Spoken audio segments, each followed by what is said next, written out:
Despite the ongoing law and order issues in the nation's capital, the Ncd Central ACP confirmed that they are working tirelessly to minimize the problem. What we do is to appoint one of my members from regular police in Ncd to coordinate with Ncd Reserve Police so we can look and address the hotspot areas. And the young lady that was murdered, we've already picked up 2 suspects. We've already picked up 2 suspects, and now the Stabla custody now they will be dealt with. So these are some of those things that is happening when we have no respect for women and girls, when we have no respect for the vulnerable people, and we tend to attack them as if it may become normal business now.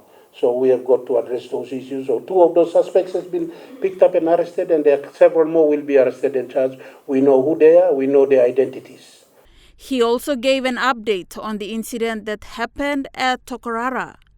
There was an incident in Tokarara where a shop was attacked and robbed, and we see on the TV, they posted that one of those suspects was chopped and died. He actually did not die. The suspect was taken to the hospital by his family members. They arrived at the scene, they took him to the hospital, and he's now recovering, and he's in Ward 2. And once he comes out, we will have him arrested and charged for willful murder, attempted murder, and armed robbery as well. And we've also know all those suspects who were involved, and all those suspects that were involved in Tokarara are known criminals from Bomana. After serving time, they came out, but they continue to do what they are doing. And one of those prime suspects that was involved is one of those that I know for back then in Leh. They got involved in Leh. We picked them up in Leh in a robbery at Najaf Airport. They killed a security guard. They stole so much money, and he got arrested and charged. We locked him up in Buimo, but he took a civil rights case against us. That me play lock him in Mary Pikini below Mr. Blogan. He came to Bomana, he escaped, then we got involved in robbery again. ACP Guinness strongly supported the idea of CCTV. You know how people are coming to town and come not only in Port Moresby but elsewhere, and these are the problems that we continue to experience. And until and unless we look at those issues and address them effectively and amicably, then we can be able to sort out our problems. We cannot be able to eliminate all the problems, but we can be able to manage them. That's the issue. We can manage our problems.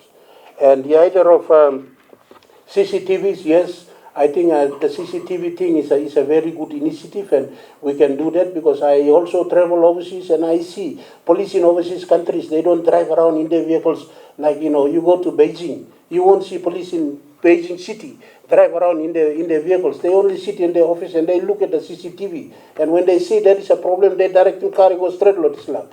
In that manner, it's also saving fuel, saving cost, blow wear and tear blow car. So we can do that by looking at CCTV. He said ethnic violence is too common here in Ncd, as most of the incidents that happened around the city is centered around ethnic violence. The escalation of law and order issues in the city has grown to an unprecedented level within the past 10 years. He said everyone has a responsibility to save the city, as Port Moresby is the face of this country. He further highlighted that migration into city is the main cause of law and order issues. For the governor's initiative, bringing Vacancy Act, because we can be able to control Vacancy Act. And when you control that, I know in the Constitution it talks about freedom of movement, but that can be also addressed. Now we look at that and apply, put some laws or clause in the freedom of movement, so apply some laws so that we can be able to regulate and control, not to suppress our people from the freedom of movement. Freedom of movement. Esther Gane, National EMTV News.